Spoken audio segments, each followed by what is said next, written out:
I'd like to welcome everybody to the Avert seminar, a special book launch and celebration. We are celebrating today the book Rethinking Religion and Radicalization.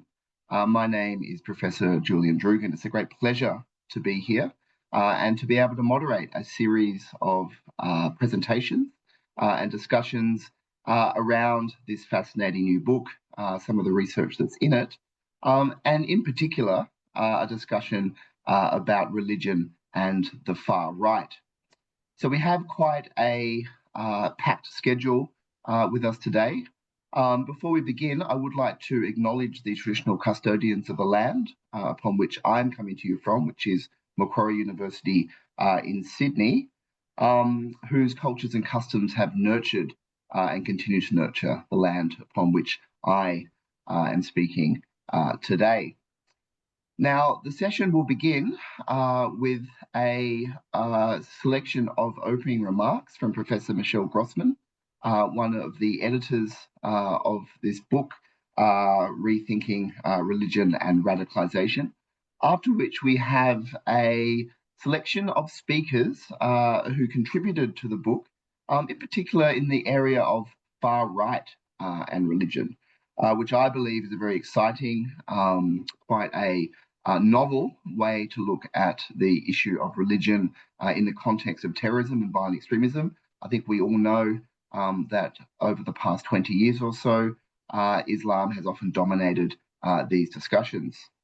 So there will be a series of other events throughout the next months that will pertain to different aspects of this book. It's a very wide-ranging and comprehensive book that makes a significant contribution to how we think about religion in the context of violent extremism and also countering violent extremism.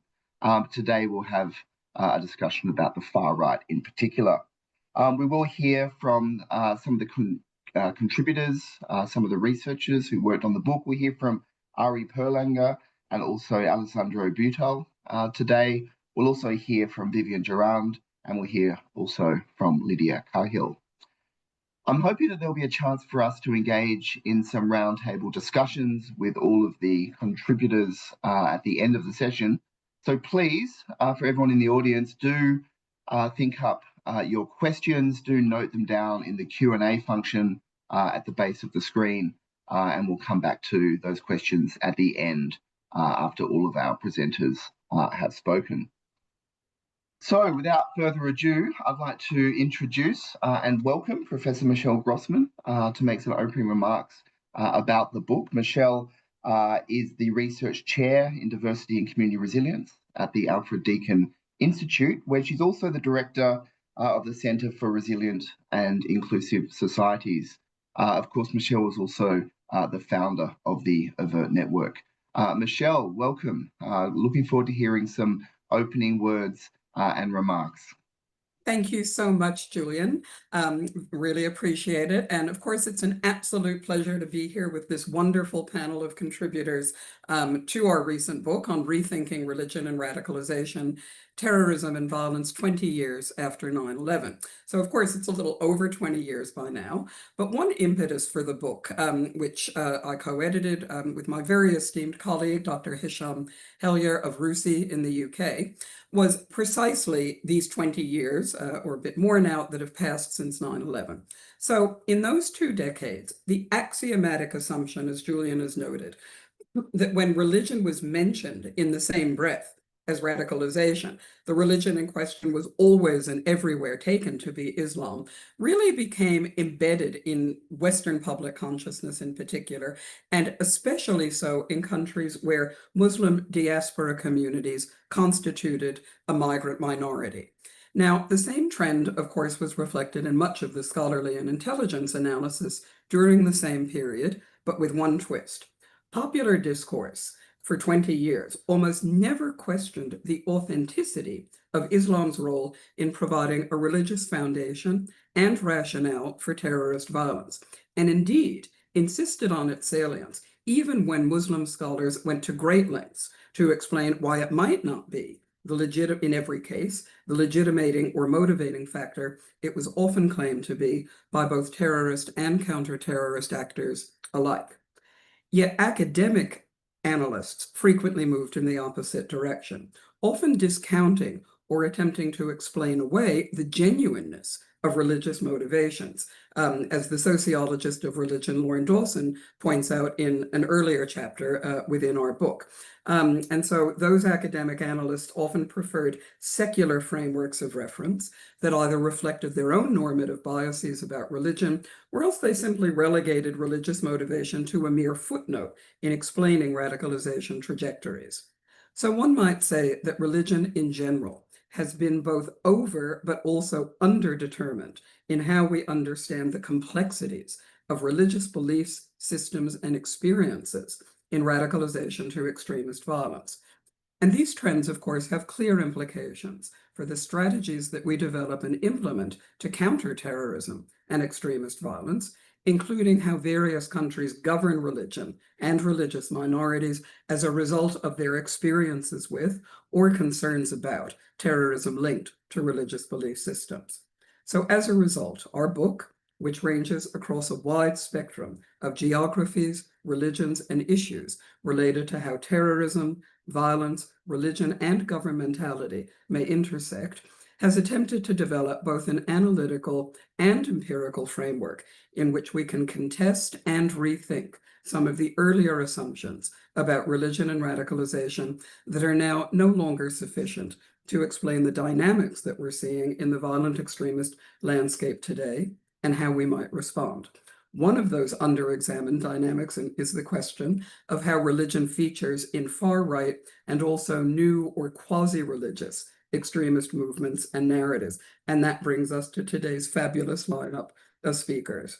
Alejandro and Arie, who have authored a joint chapter, Vivian, and of course Lydia, have each contributed truly compelling and innovative essays that break exciting new ground and open up brilliant new conceptual avenues for understanding how religion and religiosity may feature or be deployed in different contexts across far-right and new religious, spiritual, and cultural movements. So I'm absolutely thrilled that we're getting to hear from them today, and I'm really looking forward to the wider discussion following these presentations. Thanks. So thank you so much, Michelle, and I'm very much looking forward to hearing how we can contest and rethink religion in some of these under-theorized and understudied areas, particularly the far right.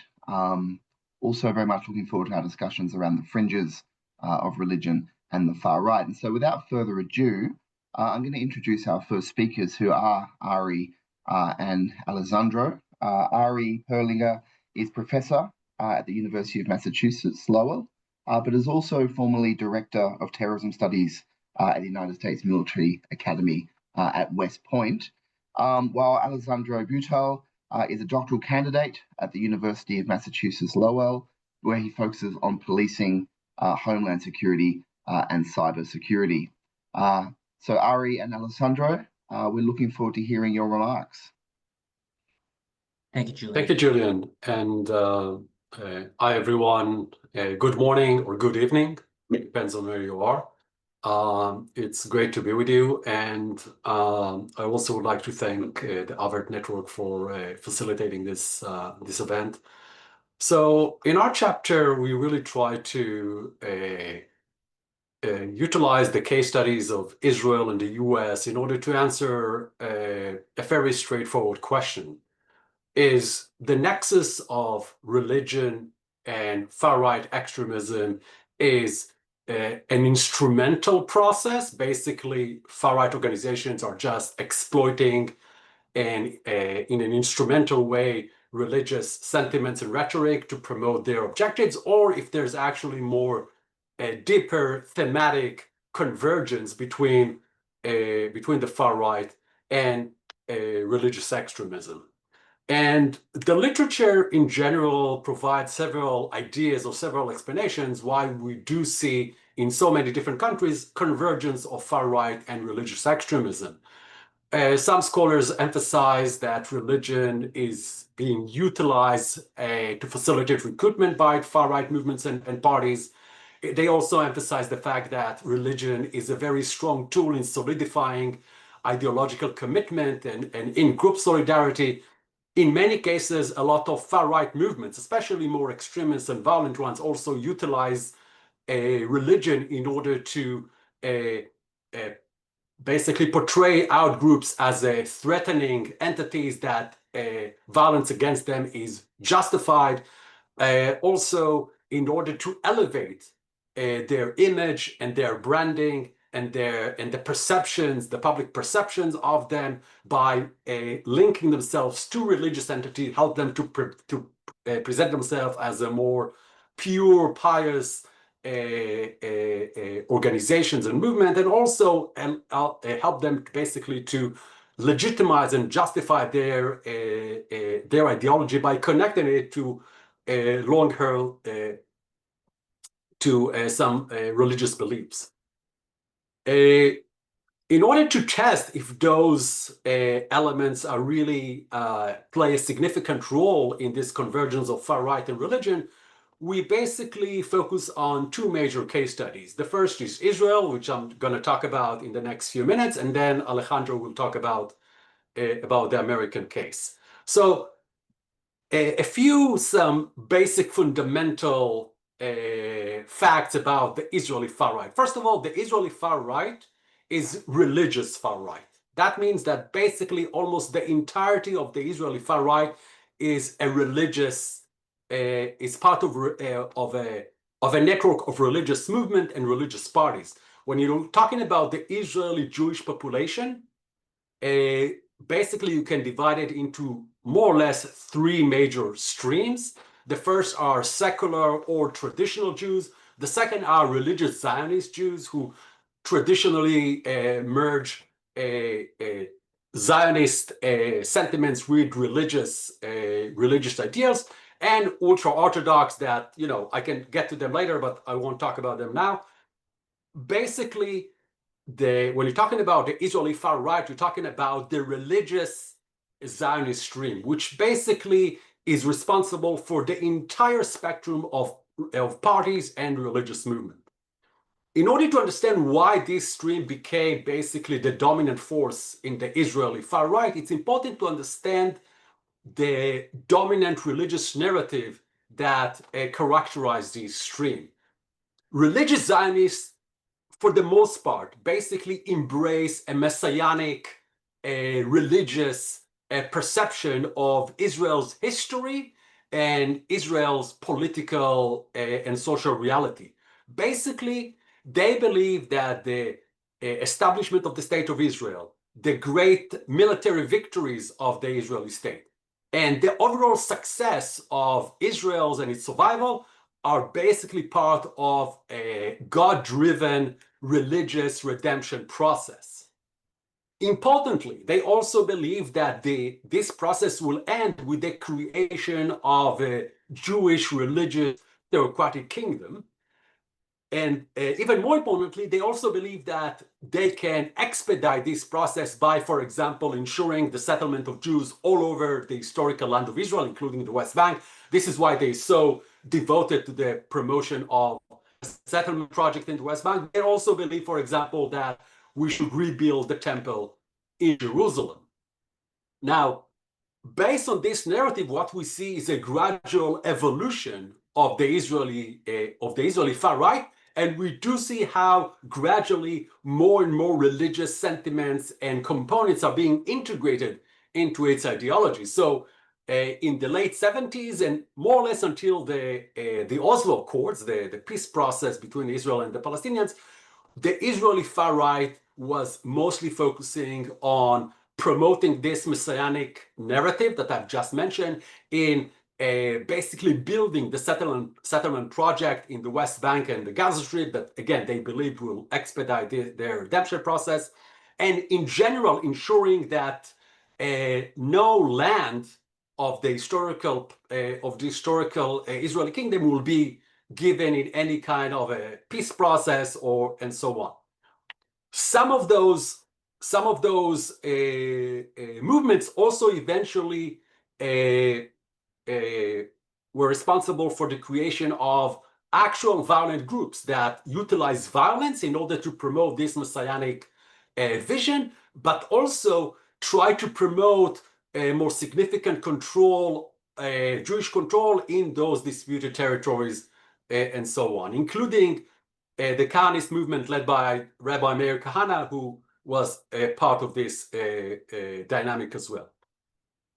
Following the Oslo Accords, which represented for them a direct threat on their messianic religious vision, we do see a dramatic increase in their militancy, dramatic increase in their justification for violence, and we see indeed a dramatic increase in the violent manifestations of the Israeli far right. We also see, however, that they basically delegitimize any political rivals that were willing to give parts of what they believed is part of the greater land of the historical kingdom of Israel. Also, what we see, and this is something that further were intensified in the last 20 years, is their understanding that in order to ensure the manifestations of their vision, they also need to change the character of the country. And we do see them pushing more to emphasize and promote the Jewish character of the states on the expense of its democratic liberal nature. Finally, in the last 10 years or so, we do see that basically this religious far right basically were able to penetrate into the sources of power of the political system. Now they are part of a governing coalition, so they can actually promote those ideals by using government resources. I'm more than happy to discuss more and answer more questions later on, but for now, I'll give the floor to Alejandro, who will talk about the American case.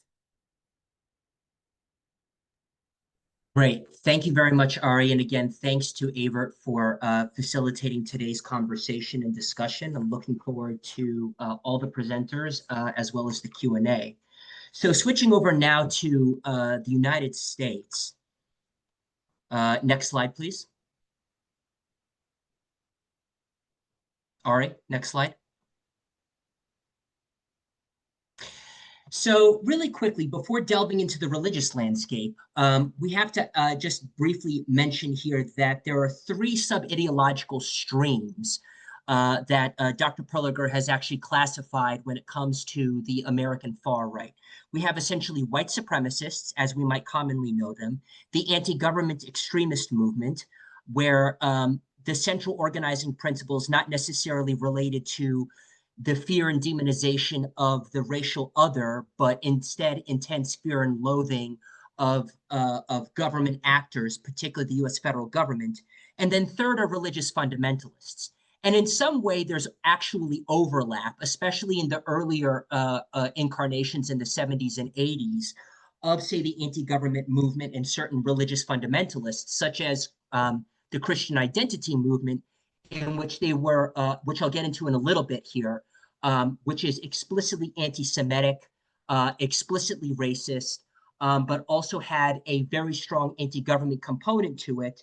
And obviously, though, based itself, as the name suggests, on a particular racist and anti-Semitic interpretation of Christianity, particularly something known as British Israelitism. And so that actually brings us then into the four categories of the far-right religious landscape here. And so essentially, the first one here is looking at irreligion, which essentially itself is a spectrum of beliefs that can range from deism, not necessarily believing in an organized religion, but at least believing that there is some sort of a God out there or some sort of divine presence that is passive and not necessarily active in world affairs, to agnosticism, people aren't sure whether or not they believe in God, to atheism and actual anti-theism, where people actively reject God, not just saying, oh, I don't believe in it, but actively argue and against the notion of God itself, engaging in intellectual polemic. The second is varieties of Christianity here. Now, for this presentation, I'm going to be focusing mostly on actors that have in some way, shape, or form a relationship to Protestantism. But here I just want to also briefly mention that there are other actors that this is potentially inclusive of Catholics, such as when we look at, say, some of the fascist movements in the 1940s in, say, New York and Boston, such as the Christian Front, or Father Coughlin's movement. And then the recent entanglement of, say, white supremacists with orthodoxy and broader far-right movements, which Dr. Khalil is going to get into a little bit later. The third is going to be racist interpretations of Germanic traditions that are there. And then fourth is going to be new religious movements. And so insofar as white supremacists, insofar as varieties of Christianity are concerned, it's divided into two things. Number one is the white supremacist entanglement with Christianity. And we can look at, I mentioned the Christian identity movement earlier, but before them is actually the Ku Klux Klan. And when people think of the Ku Klux Klan, they think of not only people in white hoods, but they're also burning crosses. And that's a very deliberate thing, because burning crosses isn't just an intimidation tactic against the racial other. It is also for internal solidarity and ritual purposes meant to affirm their belief in a particular form of Christianity that is also then wrapped around white nationalism itself. And so when it comes to things like specific beliefs, positions, and symbols, aka clancraft, that you could see in certain documents like the so-called Quran, which itself, ironically enough, is a play on the Quran, you find that, for instance, for example, question 4 of the Quran, do you believe in the tenets of the Christian religion? Okay, and again, the lighting of the cross itself, the burning of the cross, while it may be intimidating in one sense, it's also meant to be, for the purposes of internal membership, a symbolism of sending the light of Christianity out into the world. As I mentioned before, again, the Christian identity movement, this is racist and anti-Semitic interpretation of British Israelitism. But broadly, that's divided into two sections itself, 1 and 2 line C doctrines.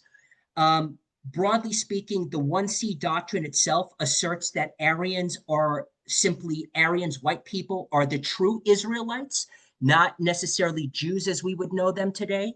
And the 2C doctrine builds off of the 1C doctrine, but also then asserts that Jews, as we would typically understand them, are the literal offspring of the devil. And so as a result of that, then, these doctrines and these very peculiar interpretations of biblical scripture have been used to justify not only anti-Semitism and racism, but also bigotry and violence. So I'll have to speed up here. If we could actually just go over to the comparative section here, because apparently time is up. I'll just say really quickly that when it comes to the far right, and the U.S. government, the far right in the U.S. versus Israel here, we see that there is a common attempt to recruit, to create in-group solidarity, and also to use the insularity of homogeneous social enclaves, whether that's literally within physically closed off enclaves or just places that are geographically isolated, in order to then build their identity there. But then one of the other common important things to this is that when it comes to those particular nodes and networks that engage in violence, the proximity to weapons and the capacity for engaging in acts of violence is that which distinguishes them from their non-violent counterparts. And of course, then, in terms of going back to the ideology itself, is that among the Israeli far right, this is often seen as an aberration rather than as a feature, whereas in the United States, it's a bit mixed, but it's really more of the other way around. And so to go back to our central research question, is this a marriage of convenience or something else? We actually have findings for a bit of both, where if you look at, say, the Christian identity movement and, say, Kahanism and some of the actors that Arie had described earlier in Israel, you will find that this is something where it's deeply embedded within those religious traditions.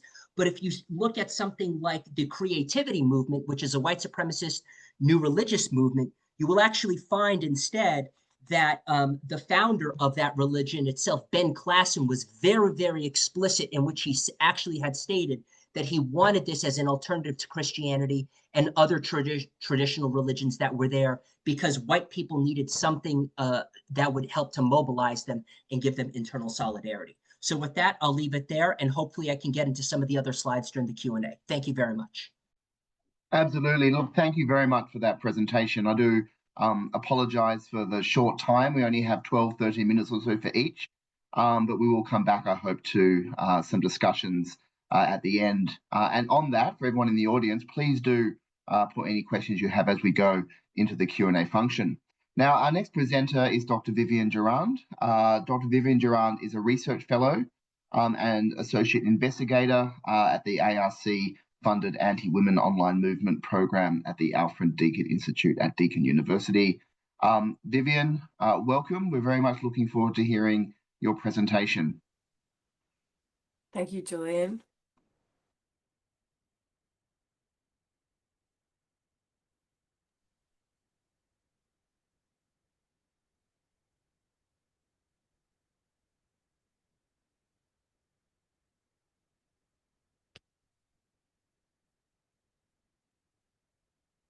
If you're able to share your screen, Vivian. Oh, okay. Sorry, I wasn't sure whether you were pulling up my slides or not. I'll do that.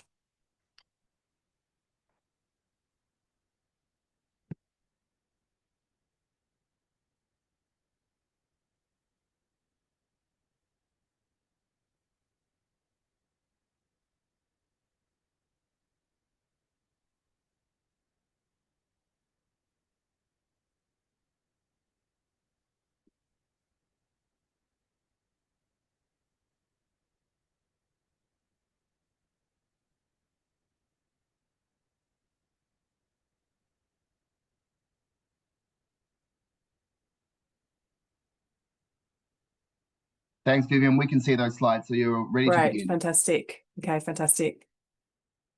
So thanks for the opportunity to present my chapter in this really exciting volume, which is titled Mapping Conspiritual Radicalization, the Intersection of Conspiracy Movement, Spirituality and Radicalization. My presentation will focus on New Age religious movements, in particular in wellness communities, and the ways in which these were vulnerable during COVID-19 through grievances that animated conspiritual forms of radicalization. It will talk a bit about the ways in which thinking in terms of pipelines is not necessarily a good way of understanding this phenomenon, so reclaiming the complexity of radicalization trajectories. It will think also in terms of the role of trust, so thinking about wellness influences online and their role in providing alternative sources of trust to institutions and governments, which experienced a very sharp decline in trust on the part of these communities, charged by algorithmic amplification of polarizing narratives. Finally, it will attempt to address conspiritual radicalization by suggesting the value of listening to real and perceived grievances in the space.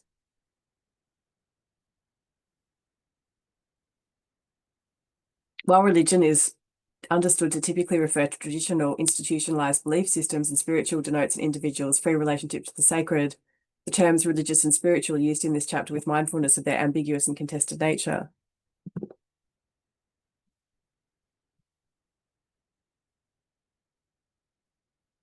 Recent studies complicate their boundaries, arguing for novel articulations of how religion and spirituality are mobilized and intertwined within a post-secular, esoteric and holistic spiritual milieu. This holistic spiritual milieu, particularly in the West, has seen an expansion of individualized, hybrid and self-empowered lived experience epistemologies not matched by a growth in institutional religions. Indeed, the New Age spiritual movement is often referred to as a new religious movement. As we know, online environments have enabled access to a smorgasbord of new religious and conspiritual influences and influencers who have become trusted sources of information in the face of prevalent distrust in governments and institutions. Characterized by suspicion of elite global control and New Age consciousness, conspirituality was already a significant political and spiritual philosophical movement prior to the COVID-19 pandemic. Public health measures critical to stopping the spread of COVID-19, I'll just go back a couple of slides, led to job loss, uncertainty, trauma, and increased time spent online in many countries. In addition to ushering in an era of expanded internet dominance, the impacts of the pandemic in countries like Australia, the United States, and Canada have deepened existing socioeconomic atomization and inequalities, and with them vulnerabilities to novel kinds of social influence in an environment of heightened sense of grievance and fear. Combined with the online multimodal affordances of clear and encrypted internet platforms, this has hastened the targeted sale of particular brands of social division. The appeal of these sorts of narratives rests in offering simple solutions to highly complex problems or in identifying a ready-made scapegoat. These spaces have also appealed to the need for belonging in ways that, rather than promoting solidarity across different groups experiencing common challenges, have instead focused on creating and profiting from antagonistic communities. Perceptions that public health measures are authoritarian or were authoritarian during lockdowns in particular were accompanied by a parallel growth in conspiracy-oriented ideologies, which infiltrated and connected unexpected demographics, including stay-at-home mothers, Indigenous communities, extreme right actors, and yoga practitioners. Uniting them was a search for an alternative explanation that might help make sense of what was happening, especially in situations of lockdown, for those that were effectively housebound because of mobility and travel restrictions and unable to undertake their normal activities. This became particularly acute in countries like Australia, for example, when public health measures shut down allied health responses to the pandemic, leaving patients desperate and practitioners forced to go underground to treat them. That these health services were deemed non-essential, while other orthodox Western health practitioners, viewed as heroes by politicians and the media, were able to continue working, alienated sections of the spiritual and contemporary alternative health community who were deeply invested in managing COVID-19 on their own terms. This further amplified distrust in and resentment towards biomedical institutions, such as big pharmaceutical companies and governments. We can see the ways in which this kind of low trust environment heightened vulnerability, thinking in terms of the kinds of grievances that were at play at this time in various countries, and the ways in which the kinds of what are often termed unique selling points in literature and radicalisation appealed in these spaces, because the kinds of messages that were being promoted included things like the promise of certainty by adopting a kind of lifestyle that was more pure and healthy, or viewed in this way. People would overcome the challenges associated with the COVID pandemic on their own terms, as opposed to adhering to COVID-19 protocols that were being implemented from the top down. Many of these spaces also revolved around essentialist understandings of gender, magical thinking, and the need for bodily autonomy and control that would create a sense of security at a time of deep existential insecurity. At that time, we saw a lot of people doing their own research online, and many of them coming across things like the QAnon movement, which really took off at this time, awakening to the truth of what was really going on, thinking in terms of also the conspiracy-based pandemic narrative that circulated at this time. I just want to go back a slide to quickly dwell on this map around complicating understandings of how people end up radicalizing, and just highlighting how the combination at this time is almost like a kind of, it's a perfect scenario really that helps exemplify the kinds of radicalization trajectories that can happen when people have both a conducive environment of vulnerabilities at all levels of structural factors, and then at the same time have the compelling kinds of messages that we saw online when they're spending so much time online, and that interplay leading to people moving towards more antisocial and radicalized frames about what was happening, and moving away from adherence to public health responses, retreating into an isolation that facilitated radicalization at this time, in accordance with the particular beliefs that many in this community held, especially around things like bodily autonomy and a deeply held suspicion of vaccines, for example. So the authorities online were perceived as having more legitimacy at this time than, for example, government messaging, and became trusted sources of information in this low trust environment of crisis. The idea that the vaccine was actually there to cause deaths, and that the government responses were part of a plan to actually create a kind of a brave new world, or a great reset world. So using some of the language that was being used by authorities at the time, who were actually trying to see COVID as an opportunity to potentially change directions in terms of also things like addressing climate change. Those sorts of terms were actually then appropriated within these spaces to suggest, actually, this is part of a plan that is going to shut down all your freedoms, that's going to do the reverse of the kind of thing that they were intended to do. And this has continued post-pandemic. So this is an account from some posts collected last year. And I feel like this movement has grown. The pandemic is sort of the start of something that was already there, but has really exploded it. And we can see the ways in which this is playing out, particularly in the United States at the moment, with RFK Jr. being appointed as health minister within the Trump administration. So this real ambient fear about the different kinds of chemicals to which people are exposed, and the need to adhere to a pure lifestyle at a time of uncertainty. The idea that, if you wear polyester underwear, you'll kill your fertility the idea that if you take birth control, then, you know, you're going to get cancer.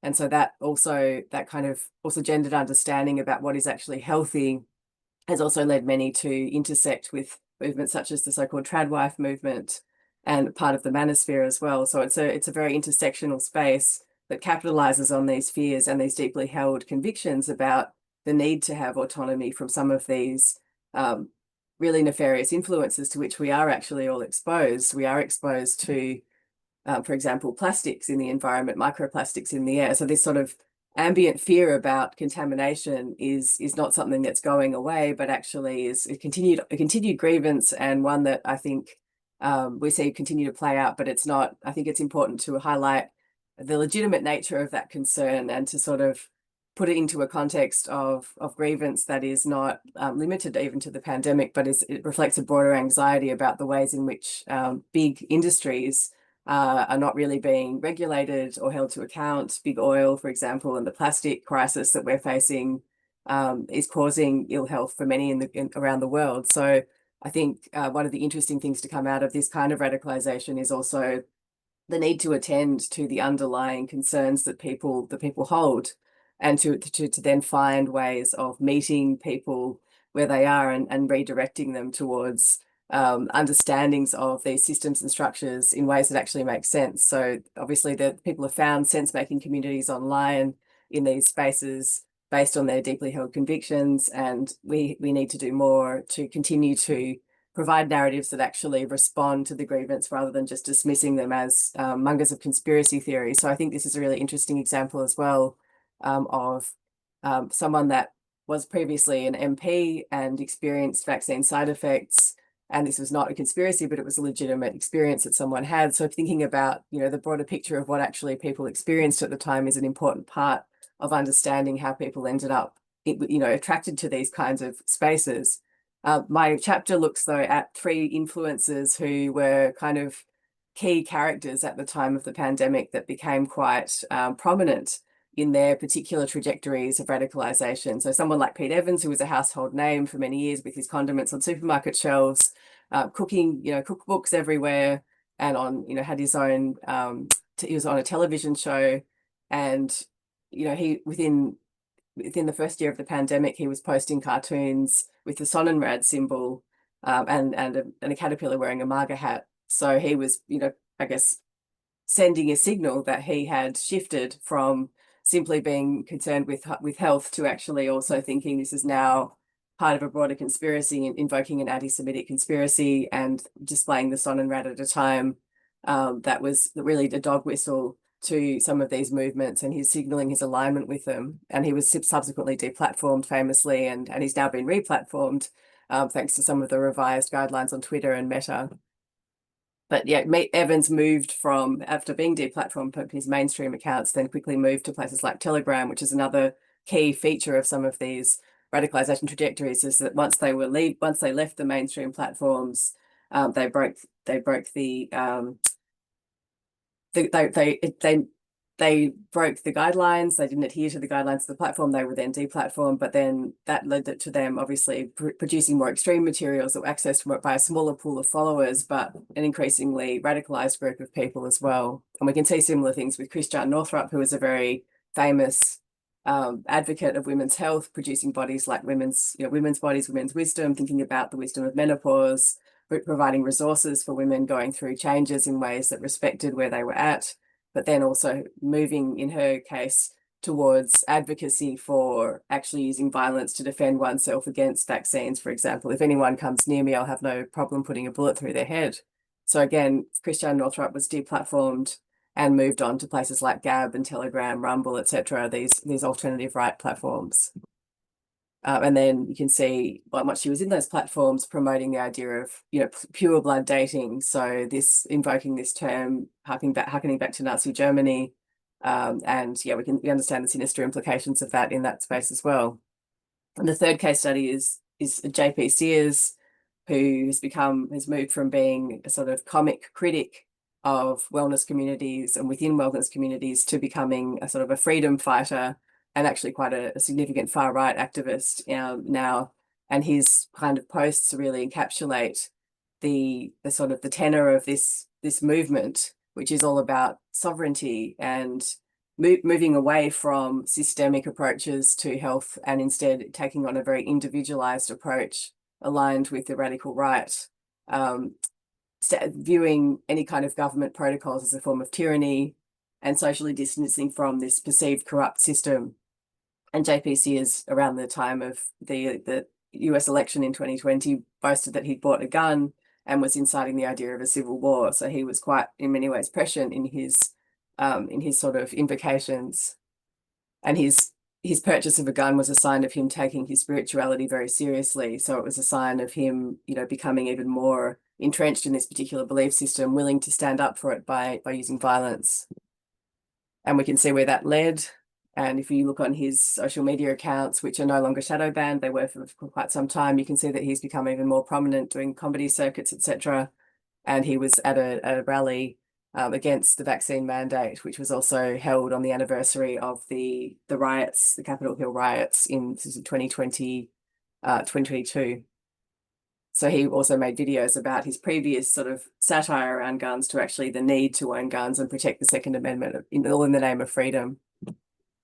Vivian, I'm going to ask you to conclude now, if possible. Okay, sure. In the case of each influencer examined, spirituality is individualized, health and wealth are personal concerns instead of being part of broader systems and structures, and conspiritual radicalization to remind us that, like religion, spirituality and wellness may be co-opted by conspiracy thinking and powerful vested interests. It's important, as I acknowledge, to acknowledge the kernel of truth in conspiracy thinking, and to understand that many of these community members are reacting to the exploitative nature of profit before people systems and structures that animate conspiracy such as QAnon.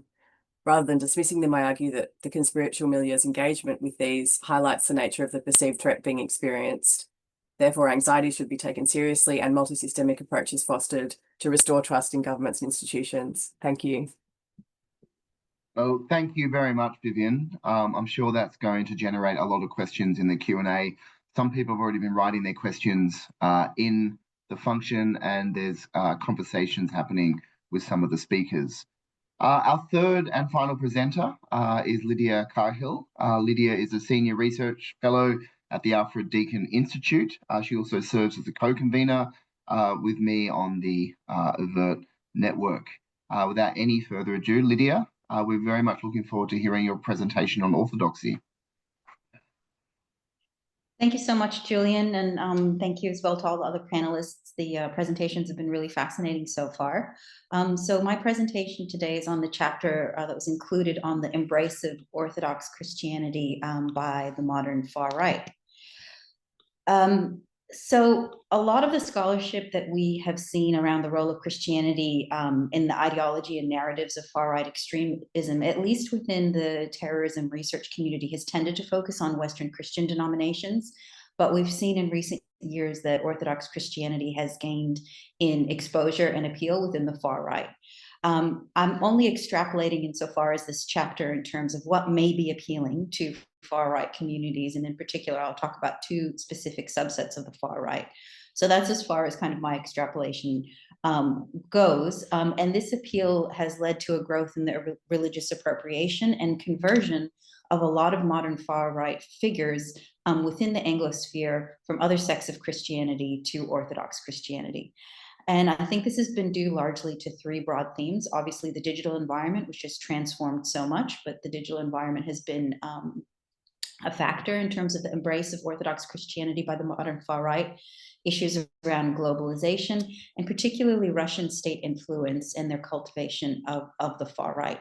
So we've seen the cultivation of the far right by the Putin regime in Russia, but also its supporters in his effort to undermine state adversaries in the West. He's enlisted and utilized the Russian Orthodox Church in religious organizations such as the Russian Orthodox Church outside Russia, ROKAR, which is associated with a number of far-right figures, and the World Congress of Families as part of this effort.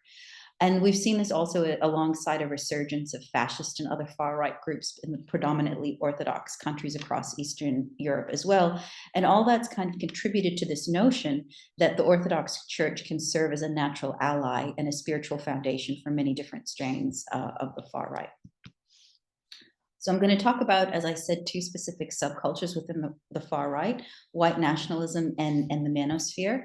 And I'd like to examine how these two subcultures have interpreted the theology and the history of the Eastern Orthodox Church to justify and reinforce their ideological positions and narratives, specifically around two different issues: male supremacism and ethno-nationalism.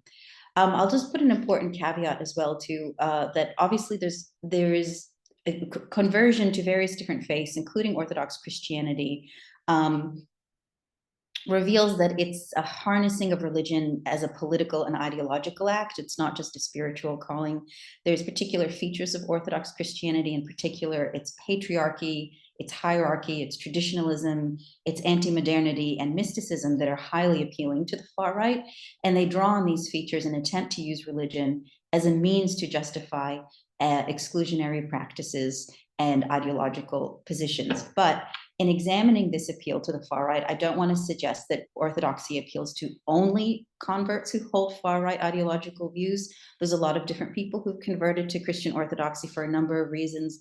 And also it should go without saying, like all religious communities, it's quite diverse and people espouse all sorts of political and ideological positions. So I'm not implying that far right beliefs are in any way the prevalent view, but the community is broadly conservative and traditional, and that is part of the appeal. And also many of the aspects that the far right extremists find appealing about Orthodox Christian religion, such as its emphasis on the communal, its enduring values and practices in the face of modernity, the rigor of its practice and its mysticism, and this kind of claim of unbroken tradition of apostolic Christianity is also, and also its emphasis on traditional gender roles. These are aspects that are appealing across the spectrum as well, and not just to the far right. In any case, as I said, the far right in particular draws on these features in an attempt to kind of use religion as a bolster to their, and a justification of their exclusionary practices and positions. So there is a history of ultranationalist convergence and influence within Orthodox Christianity. There is a historical legacy of far right ultranationalist convergence. So you've got, from the legionnaires in Romania to Greece's Golden Dawn, various fascist and far right movements have publicly embraced Orthodox Christianity as part of their exclusivist projects. And they've also been supported by elements within their respective Orthodox churches. And these have been held up as a historical, both in the modern historical sense in Golden Dawn, which has since receded somewhat, and even longer back in history, during the fascist era in the 30s and in the 40s. They're held up as historical examples to follow by modern far-right white nationalists. And again, I'll caveat that even if they put on the symbols and cloaks of orthodoxy, and even if some elements within the religious community supported them, especially in the case of Greece and Golden Dawn, there was also a simultaneous pushback and opposition to these fascist movements within the church as well. But the merging of ethnicity and nationalism within Orthodox Christianity goes back even further. We'd have to go back to the fall of the Byzantine Empire.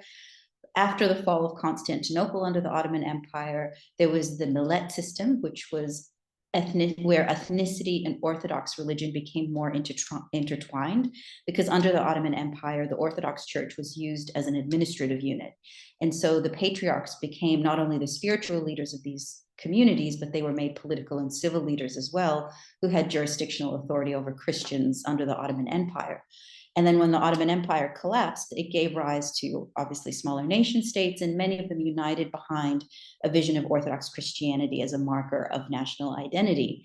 And during the emergence of the nation states among the communities of the former territories of Byzantium and the Ottoman Empire, Orthodox Christianity was intertwined with an ethnicity. It was a means of nation building.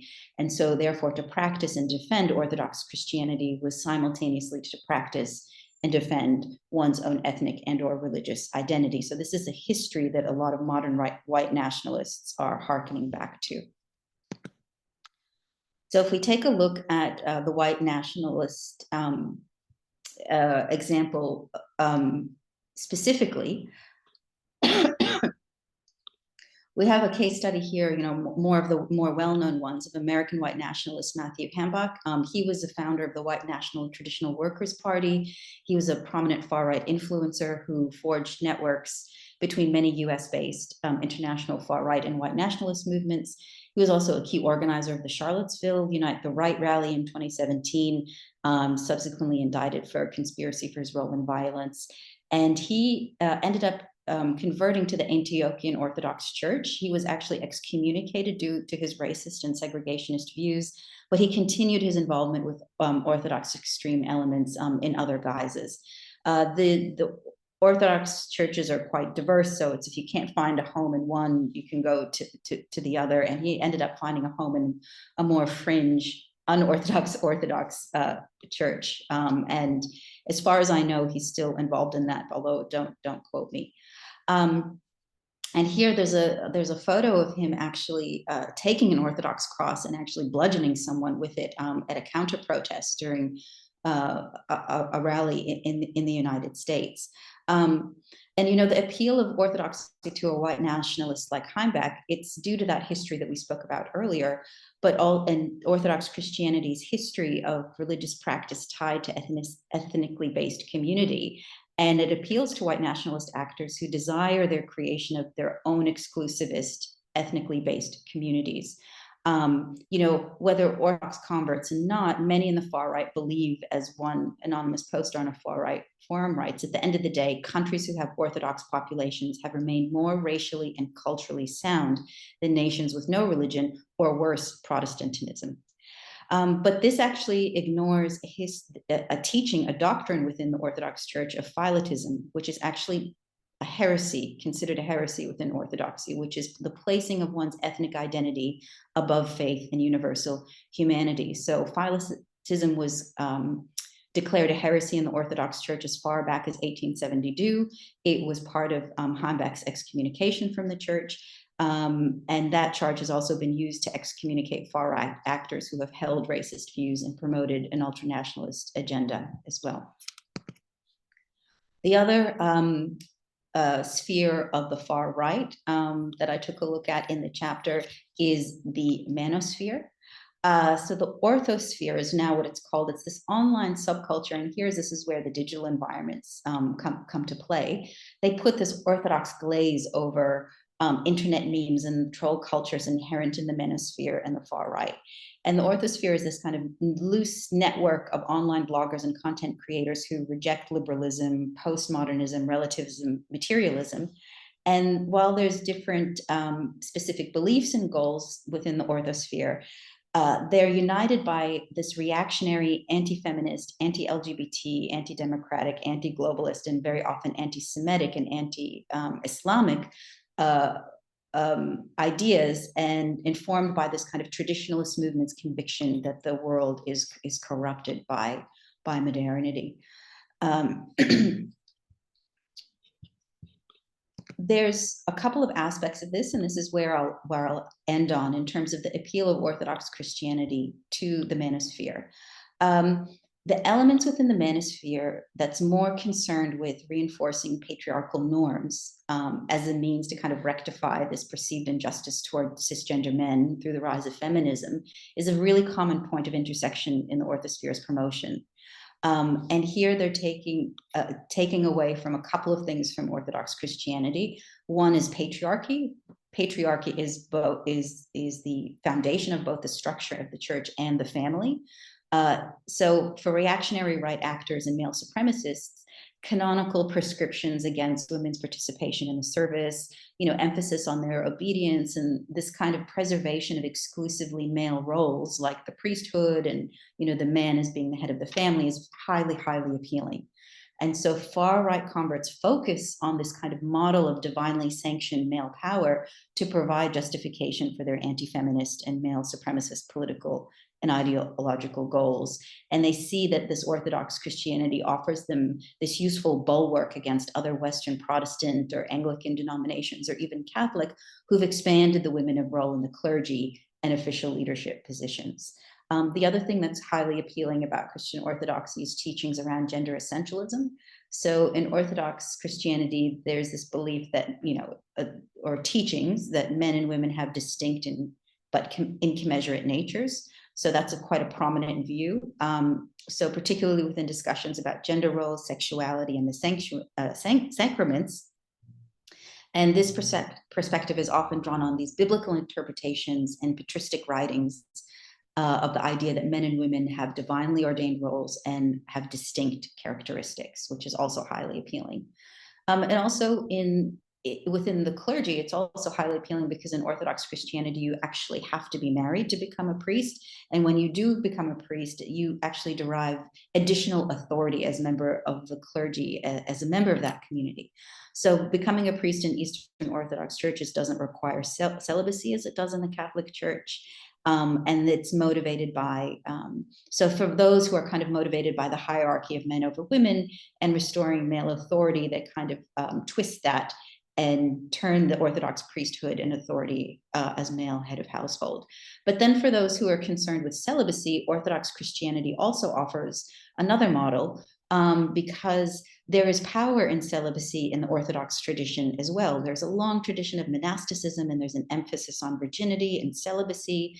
And so rather as a source of shame or enfeeblement, if they get involvement in the Orthodox faith, that's actually quite a high position. So the two most revered and holy figures in Orthodox Christianity, Jesus and his mother Mary, are virgins in the Orthodox tradition, and they hold the highest authority in the church.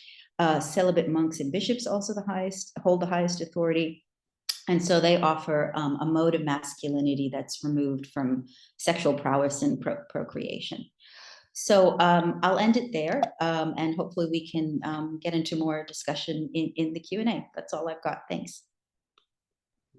Well, thank you much, Lydia. Another excellent presentation to cap off a whole series of thought-provoking presentations. We've had some questions coming through on the Q&A function, so do keep them coming. But I'm going to ask the first question to the whole panel. As we've seen, I think in all the presentations, various far-right subcultures, possibly the far-right movement as a whole, is deeply steeped in religiosity, both using religiosity in various ways, possibly also as a manifestation of religiosity, which I think we saw in certainly Vivian and Lydia's presentations. If young men in particular are perhaps being drawn into some of these far-right subcultures through this desire to re-enchant their worlds, to escape alienation, but through doing so, they're falling into subcultures that can be anti-government or can be violent. What does this mean for programs out of the far right, for preventing violent extremism programs, for countering violent extremism programs? Does this mean that there needs to be a religious, or dare I say it, even spiritual element to these programs? And I'll throw that open to everybody. I'm sure, Michelle, you might want to begin since you started off the session today. Thank you, Julian. Look, it's a fantastic question, and I think probably coming in two parts. One is the element about are people seeking re-enchantment through being drawn into these movements as a redress for alienation, but also your excellent and more pragmatic question about whether the role of any kind of religious element, mentoring, instruction in disengagement programs and activities. So look, first on the re-enchantment question, which I think is a really fascinating one. I would say to the extent that we've heard from a number of presenters, in fact, everybody's presentation today has focused in one way or another on elements of the esoteric. Yes, so there is a really kind of strong drive towards and fascination with elements of ritual, of symbolism, and the what is behind the veil. Yeah, so I think part of the fascination with the I think that a fascination with the esoteric is not necessarily driven by a religious impulse. Okay. In other words, you can be fascinated by the esoteric without necessarily being drawn to or having a genuine belief in the divine or in the higher power. So analytically, I would want to separate those two things out. But I do think that the esoteric plays a significant role for people who are feeling disenchanted with what Emily Corner calls shit life syndrome, disenchanted with aspects of modernity, and they're looking for something that helps them feel better connected to something that redresses that. On the other part of your question about religious, what is the role of religious anything in disengagement? Look, I think it's really hard to generalize. What's interesting about your question to me is that it's coming at precisely the moment when there's a broad debate in the field of countering violent extremism about whether ideology matters at all. And whether beliefs actually matter at all, right? So there's been this real push, and a debate about, should we just be completely needs focused? And it's an understanding, where ideology or religious belief or whatever it is just a kind of, post facto, add-on or layer that is used to justify what actually are a series of individually based needs and grievances. For me, that probably reflects some of those normative biases that people like Lauren Dawson talk about. So I would want to steer a middle course there and say it is really case by case. There are absolutely people who are whose pathways into violent radicalization rest on a very profound and genuine set of religious beliefs across different religions. Yeah. And for those people, an element of religious mentoring, or a focus on doctrine in terms of disengagement, completely relevant. But for a lot of people, that potentially is not going to be the case. So I'd say it's very case by case on that second question. I'll stop there.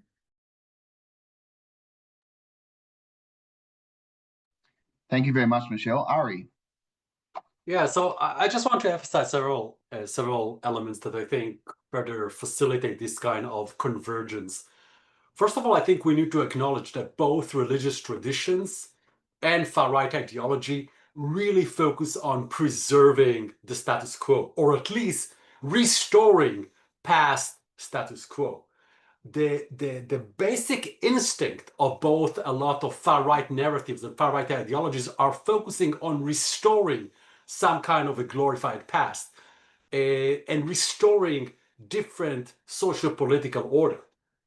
Similarly, a lot of the attractiveness of many religious traditions are based on providing a rigid, past-oriented, glorified versions of social and political reality. And I think in this sense, both of them find a lot of mutual language and sentiments. The other thing I think is that both religion, and I'm talking generally speaking, and far-right groups emphasize the issue of hierarchy and power structure, right?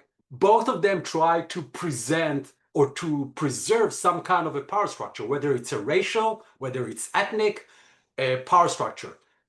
Similarly, religious traditions, whether we like it or not, are also about the preservation of a specific set of power structure. Again, in this sense, both of them have mutual instincts that leads to that makes it much easier for them to collaborate, to cooperate, and find a lot of mutual convergence, both in terms of their rhetoric, ideology, as well as in terms of their political narratives. Look, thank you very much, Arie. I'm wondering if anybody else from the panel would like to jump in on this discussion about pathways in and pathways out and religion. Vivian. Just very. Oh, sorry, Lydia. I was just going to say something that quite quickly, in the sense that I've noticed in the case studies that I've looked at that there is a very strong anti-modernity strain within that, and an appeal of, at least within Orthodox Christianity, of the mystery and the mysticism behind that. So it's like this coupling of a very strong tradition, and it almost becomes this kind of countercultural expression where that's the only way left to go to counter the mainstream, is actually to become more traditional and more religious. And within Orthodox Christian communities, it's just like a ready-made template and a community of one that has been like that for ages, that they can that they find appealing. And it also is a means for them to address some of their disenchantment with some of the Western churches who have become a bit more modern to their liking, so that way that they can maintain their Christianity without having to completely go another way, but then find these kind of highly traditional and anti-modern movements at the ready. And Vivian. Thinking in terms of the conspiritual milieu, I would say that the privileging of the intuitive ways of knowing over, for example, I don't know, government explanations of health, for example, are really critical to these particular worldviews. And if we want to support people to, say, disengage from antisocial scapegoat narratives that they may have taken on as a consequence of this being in these spaces and living through these circumstances of crisis, I think that finding ways to meet people in that space, and rather than, I think it's important to consider the role of something like an intuitive way of knowing in then how we tailor, if you like, an alternative narrative or a kind of response that really genuinely listens and takes seriously, the reasons why people are engaging in this particular way and so responding to that rather than making assumptions about it, which is a real tightrope walk, because if someone is basically refuting the evidence base around, the efficacy of a particular intervention, it becomes very difficult, I think, to maintain that kind of listening. So it's not a ready-made response, but I think that it is that tightrope walk of really hearing what's going on for people in these spaces, but also finding a way to support engagement with evidence. But it's not an easy proposition, I don't think, at all. And I think it's a real conundrum that we're facing, that we continue to face, especially with this supercharging of disinformation online. Okay, thank you. I'm going to ask a final question. Hopefully everyone can answer this question. It's drawn from Kieran Hardy's question in the Q&A, where he asked around how can government, academia distinguish between legitimate religious subcultures, new religious movements, etc., and those that cross the line into something that's problematic and extreme. And I'm very quickly going to add one extra twist to that question, which is the issue of violence, which we haven't talked about briefly. I feel that there's a difference between forms of jihadism, which clearly link a need for violence to religious doctrine, and the far right, where I don't see that in many of the subcultures, if any. And I'd like people just to speak very quickly to that issue of threshold. So, Michelle, you have your hand up first. We'll go around, and hopefully everyone will have something to it's, again, a really interesting question. So I think that conventionally the divide, this is a big challenge, particularly for liberal democracies, right? Which where the issue around the governance of religion, and particularly in states, in countries where there is a clear separation between, church or between religion, and the state, is predicated on the importance of allowing religious belief systems and practices across a very broad spectrum, which can include, quote unquote, extreme versions of religious beliefs to flourish, as long as they don't, impinge on the rights of others. So there's that complex intermeshing of, whose rights get to dominate, but also as long as they don't harm others. So the violence part, in a way, is the easy part to answer in that question. So where you might have a religious subculture for which, as somebody like J.M. Berger might say,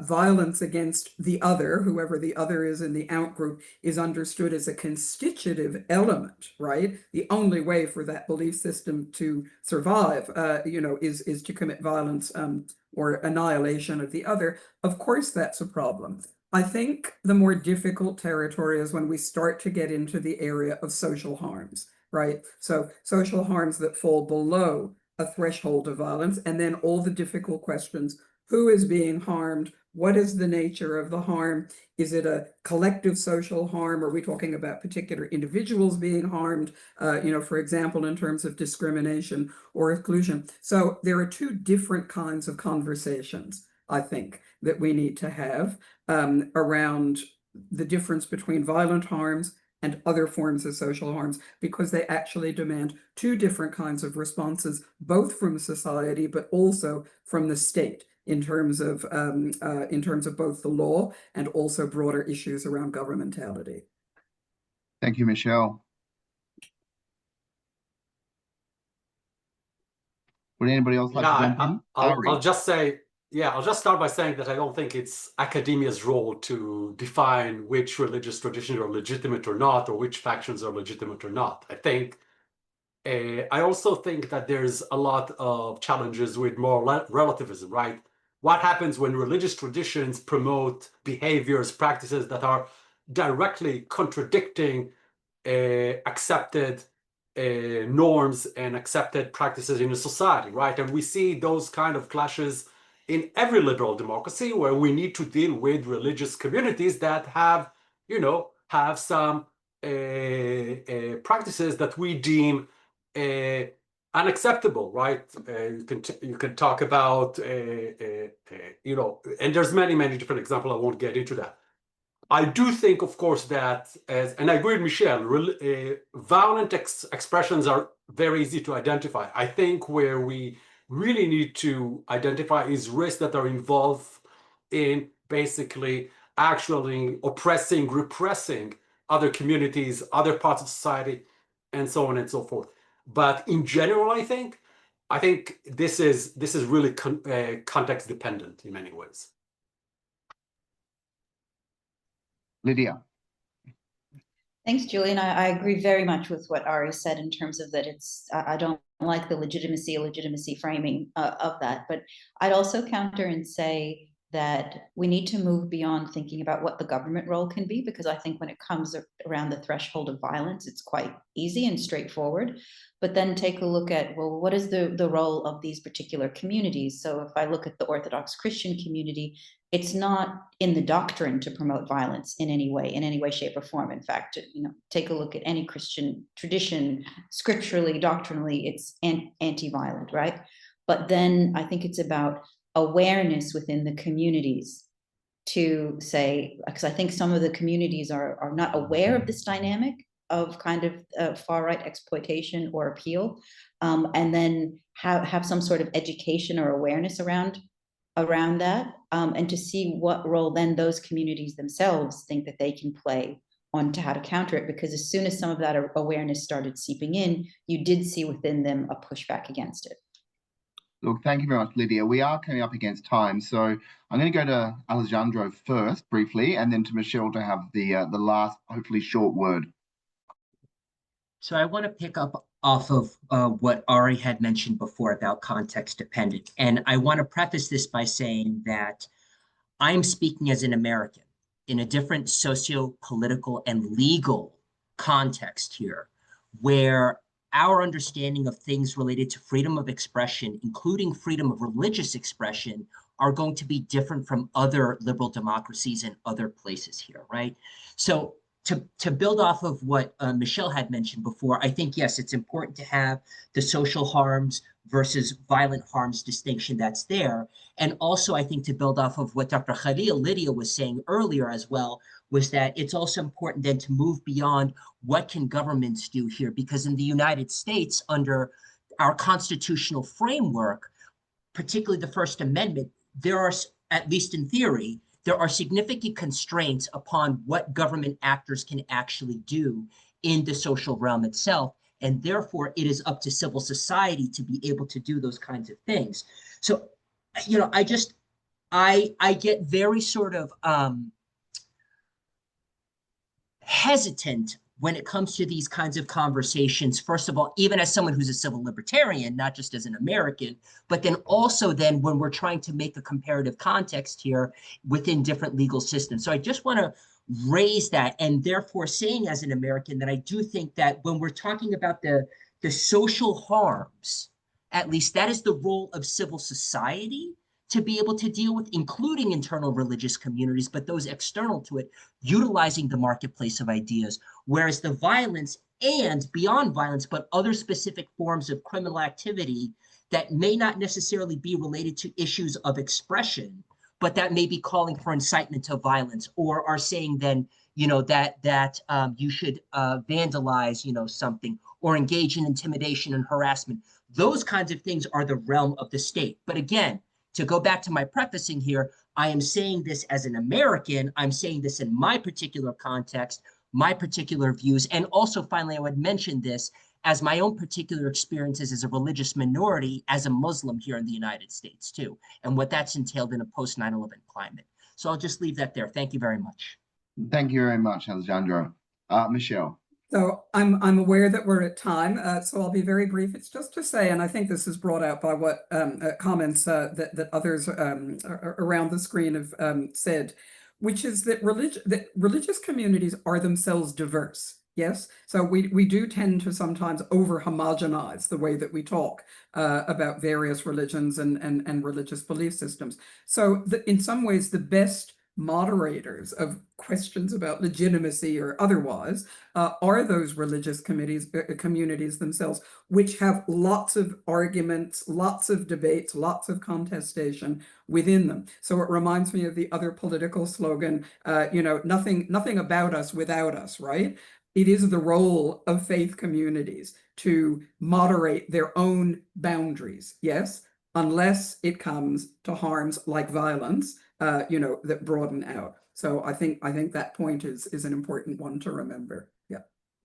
Well, look, thank you very much, Michelle, and thank you once again to all of our presenters today. It's been a fascinating series of discussions, presentations, and I think they reflect very well on this book, Rethinking Religion and Radicalization. This presentation will be recorded and uploaded to the Avert website, so you'll be able to access it there, as well as the Avert YouTube channel. Please do join the Avert mailing list and follow Avert on the socials if you'd like to find out about future webinars over the next month, and also the Avert Research Symposium happening in November in Melbourne. Once again, thank you all very much. Have a good day. Thanks, Thank everybody. you, Julian. Thanks, everyone. Take care. Thank you. Bye now.